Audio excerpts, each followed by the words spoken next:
What if I told you that Australia's famous fair dinkum, democracy, is dying, and it's being murdered by the same forces that turned American politics into a toxic battlefield? What if the 2025 federal election wasn't just another political contest, but the moment Australia crossed a line it can never uncross? And what if the most shocking part isn't what happened during the campaign, but what powerful figures are desperately trying to hide about it right now? Picture this. It's May 2025, Election Day in Australia. But something's different. Voters are being intimidated at polling booths. Electoral workers are receiving threats. Cashed up, shadowy campaign groups are flooding the airwaves with American-style attack ads.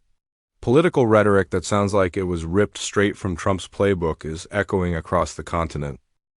This isn't some distant warning about what might happen. This is what did happen. And one Labour MP, Jerome Laxale, has blown the whistle on a political transformation so disturbing that it's triggered an emergency parliamentary review. But here's the twist that will shock you. The Americanization of Australian politics isn't just about copying American tactics, it's about foreign influence, dark money, and a systematic assault on Australian democratic values that goes deeper than anyone imagined. By the end of this investigation, you'll understand how Australia went from being known for its civil political discourse to experiencing what Laxale called some of the weirdest and craziest stuff he'd ever seen in politics. You'll discover the shadowy players behind this transformation, the shocking incidents that crossed every line of decency, and most importantly, whether Australian democracy can survive this American-style political virus. The 2025 Australian federal election was supposed to be business as usual, policy debates, campaign promises, and the traditional Australian approach to politics that, while spirited, maintained a level of civility that Americans could only dream of. Instead, it became the moment that Australian political observers realized their democracy was under attack. Jerome Laxale, the Labour MP who chairs the federal Parliament's Joint Standing Committee on Electoral Matters, didn't mince words when he spoke to The Guardian in September 2025. We don't want the Americanization of our democracy with hyperpartisanship and these incredibly well-funded third-party operators influencing our democracy, he stated, but his words carried the weight of someone who had witnessed something truly disturbing. The election campaign was marked by an intensity and toxicity that veteran political observers had never seen before in Australian politics. Reports began flooding in about aggressive conduct at polling stations. Not just heated discussions between party volunteers, but actual intimidation of voters trying to exercise their democratic rights. Electoral workers, traditionally respected figures who ensure the smooth running of democracy, suddenly found themselves targets of harassment and threats. These weren't isolated incidents, they were part of a pattern that suggested a coordinated effort to disrupt the electoral process in ways that directly mirrored the voter intimidation tactics seen in recent American elections. But perhaps most disturbing was the emergence of what Laxale described as incredibly well-funded third-party operators. These weren't the traditional advocacy groups that had always been part of Australian politics. These were sophisticated, well-resourced organizations that seemed to appear from nowhere, flooding the campaign with American-style attack ads and divisive messaging. The transformation was so dramatic that Special Minister of State Don Farrell felt compelled to request an emergency parliamentary review. The official reason given was concerning reports of aggression and intimidation at polling booths, but insiders suggest the reality was far more alarming than what was being publicly acknowledged. When Laxale referred to cashed-up, shadowy campaign groups, he was pointing to a phenomenon that goes to the heart of how American political tactics were being imported into Australia. These weren't traditional Australian political organizations with transparent funding and clear political affiliations. These were sophisticated operations that seemed to mirror the dark money groups that have poisoned American politics for decades. The investigation into these groups reveals a disturbing pattern.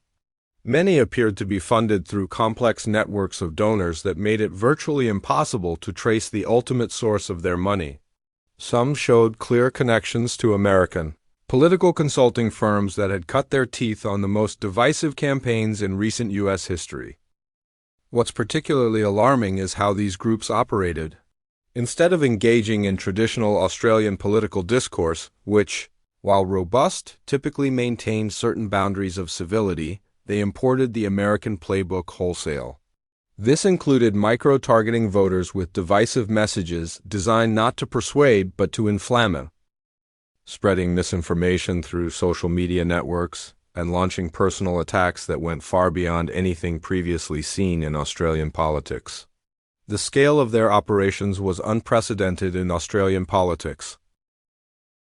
While traditional political campaigns might spend hundreds of thousands of dollars on advertising, these shadowy groups were pouring millions into sophisticated digital operations that could target individual voters with personalized attack messages.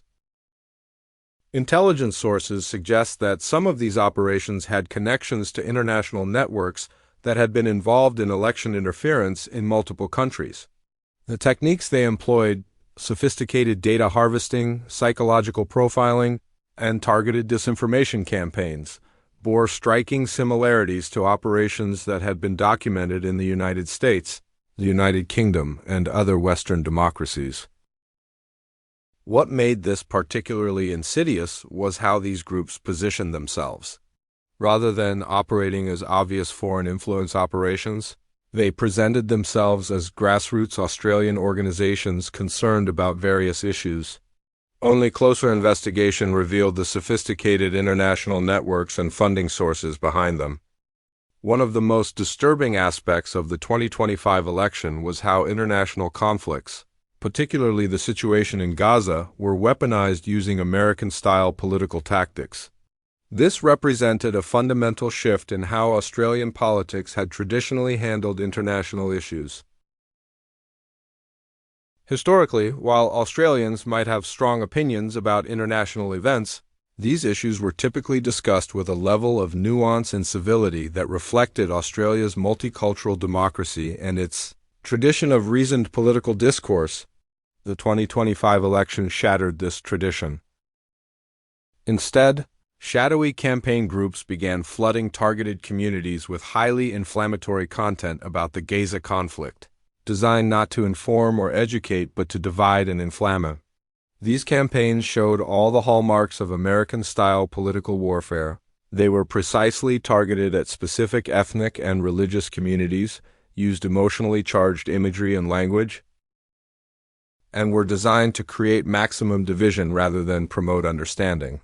What made this particularly sinister was the sophistication of the targeting. These weren't crude, obviously foreign propaganda campaigns. They were carefully crafted operations that demonstrated deep understanding of Australian community dynamics, local political issues, and the specific vulnerabilities of different voter groups. The campaigns used techniques that had been perfected in American politics, creating fake grassroots movements, manufacturing artificial controversies, and using social media algorithms to create echo chambers that reinforced extreme positions. The goal wasn't to change minds through reasoned argument, but to polarize communities and turn neighbors against each other. The impact on Australian communities was devastating. Long-standing relationships between different ethnic and religious groups, built over decades of successful multiculturalism, suddenly came under strain as these artificially amplified divisions took hold. Community leaders reported incidents of harassment and intimidation that they had never experienced before in Australia. What's particularly concerning is that post-election analysis suggests these campaigns were remarkably effective. They succeeded in turning international conflicts into local political weapons in ways that fundamentally altered the character of Australian political discourse. Senator Jacinta Nampijinpa-Price emerged as a central figure in what many observers identified as the importation of American-style culture wars politics into Australia. Her approach to political messaging during the 2025 campaign showed clear parallels to the divisive tactics that have become standard in American conservative politics. Price's messaging during the campaign was noted by political analysts for its departure from traditional Australian political discourse. Instead of the nuanced discussions of complex social issues that had characterized Australian politics for decades, her approach seemed to draw directly from the American Republican playbook of creating stark cultural divisions. Organizations like Eisentia, which monitor political communications, noted that slogans like "Get Australia Back on Track," frequently used by Price and her supporters, bore striking similarities to the messaging used in American political campaigns. The language was designed not to build consensus, but to create an us versus them mentality that mirrored the tribal politics that have made American democracy so dysfunctional. What made Price's approach particularly concerning to observers like Jerome Laxale was how it seemed designed to import American-style racial and cultural divisions into Australia. Her messaging on Indigenous issues, multiculturalism, and social policy showed clear parallels to the divisive rhetoric that has been used to great effect by American politicians seeking to exploit cultural anxieties. The sophisticated nature of these campaigns suggested they weren't just the product of local political instincts, but were being guided by operators with experience in American-style political warfare. The messaging, timing, and targeting all showed signs of professional political operation that went far beyond traditional Australian political campaigns. What's particularly troubling is how effective these tactics proved to be. Despite Australia's strong democratic institutions and traditions of civil discourse, the American-style culture war messaging succeeded in creating divisions and controversies that dominated media coverage and political discussion throughout the campaign. The success of these tactics has created what many observers fear is a dangerous precedent. If American-style culture war politics can be successfully imported into Australia, it suggests that no democracy is immune to the toxic polarization that has made American politics so dysfunctional. Former Victorian Premier Daniel Andrews emerged as one of the most vocal opponents of the Americanization of Australian politics, but his fight against these trends revealed just how deep the problem had become. In 2022, Andrews had already been sounding the alarm about the importation of American political tactics, declaring that Victoria was much better than violent extremism and vowing to do nothing to contribute to the Americanization of our politics.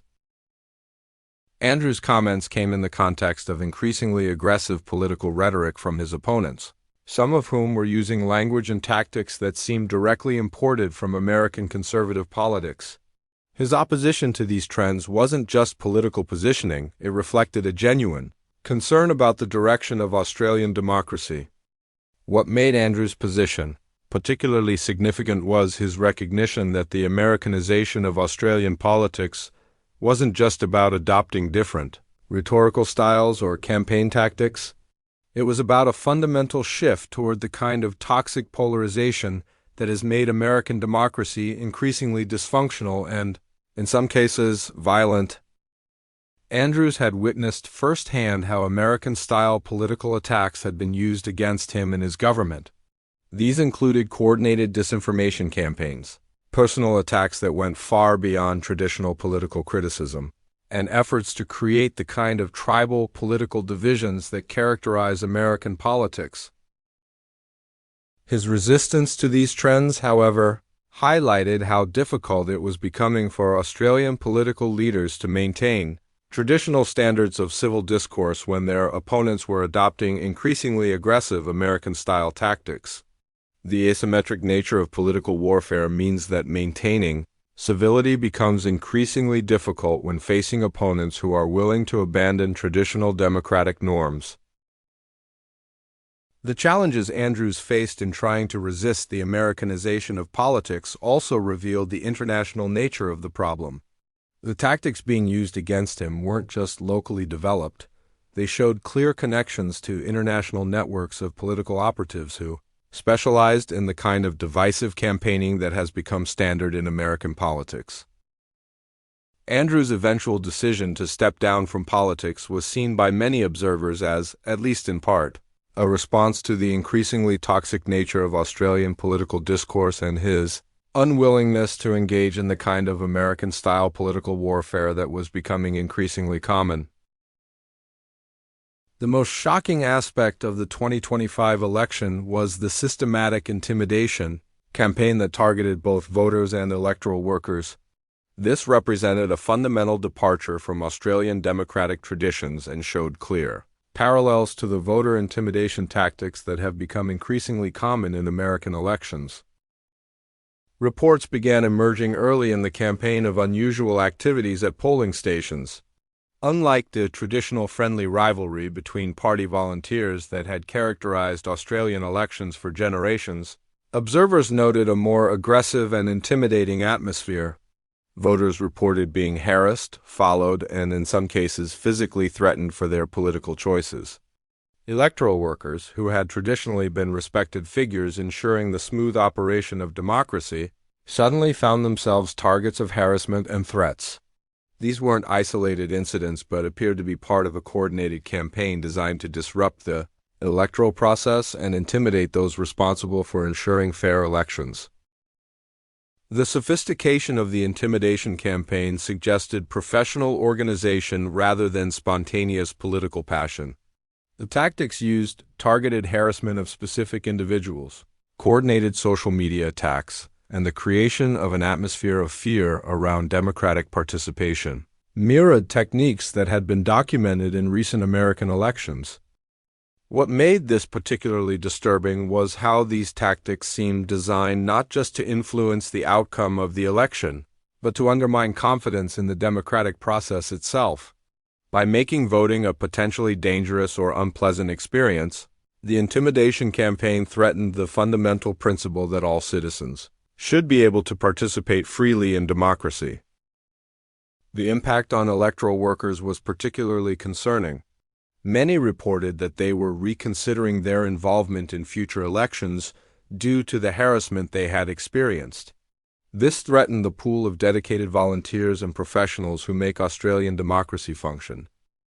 Jerome Laxale described witnessing some of the weirdest and craziest stuff during the campaign, and his decision to speak publicly about these experiences suggests that the intimidation campaign was even more extensive and concerning than what was being reported in the media. The Parliamentary review requested by Special Minister of State Don Farrell represents an unprecedented response to what appears to have been an unprecedented assault on Australian democratic norms. The fact that such a review was deemed necessary after a federal election speaks to the severity of what occurred during the 2025 campaign. The official scope of the review includes investigating aggressive conduct toward voters and electoral workers and examining the influence of cashed-up, shadowy campaign groups. However, sources suggest that the actual investigation is likely to be far more extensive and may uncover connections to international networks of political interference. Jerome Laxale's role as chair of the federal Parliament's Joint Standing Committee on Electoral Matters gives him access to information and resources that aren't available to the public. His public comments about the need to prevent the Americanization of Australian democracy suggest that the committee has uncovered evidence of systematic efforts to import American political tactics and potentially foreign influence in Australian elections.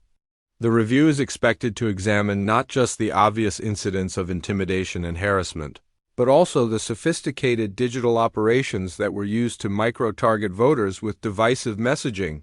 This includes investigating the funding sources and organizational structures of the shadowy groups that played such a prominent role in the campaign. One of the most significant aspects of the review is likely to be its examination of how American political consulting firms and their techniques were used in the Australian context. This could reveal the extent to which the 2025 election represented not just a change in Australian political culture, but actual foreign interference in Australian democracy. The review also has the potential to recommend significant changes to Australian electoral law, including new restrictions on foreign political advertising, enhanced transparency requirements for campaign funding, and stronger protections for electoral workers and voters. However, the review faces significant challenges. The sophisticated nature of modern political operations, particularly those involving digital campaigns and complex funding networks, makes them difficult to investigate and even harder to regulate effectively. As the Parliamentary Review continues its work and Australians grapple with the aftermath of the 2025 election, the fundamental question facing the nation is whether its democracy can resist the Americanization that Jerome Laxale and others have warned against. The stakes couldn't be higher. Australian democracy has long been admired internationally for its combination of robust debate and civil discourse, its successful multiculturalism, and its strong democratic institutions. The 2025 election represented a direct threat to all of these achievements. The challenge facing Australian political leaders is how to maintain competitive democracy without descending into the toxic polarization that has made American politics so dysfunctional. This requires not just resisting American-style tactics but actively working to strengthen the norms and institutions that make Australian democracy function. Jerome Laxale's willingness to speak out about the Americanization of Australian politics represents a crucial moment in this fight.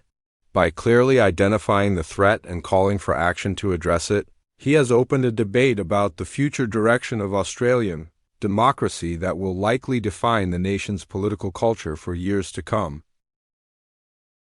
The Parliamentary Review represents an opportunity to not just understand what went wrong in 2025, but to put in place safeguards that can protect Australian democracy from future attacks.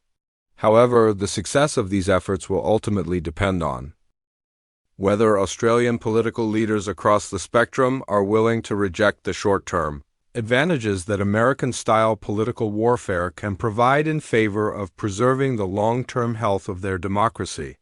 The world is watching Australia's response to this crisis. If Australian democracy can successfully resist the Americanization that has poisoned so many other political systems, it could provide a model for how democratic societies can protect themselves from the toxic polarization that threatens democratic institutions worldwide. The fight for Australian democracy's soul is just beginning, and the outcome will determine not just the future of Australian politics, but whether any democracy can resist the viral spread of American-style political toxicity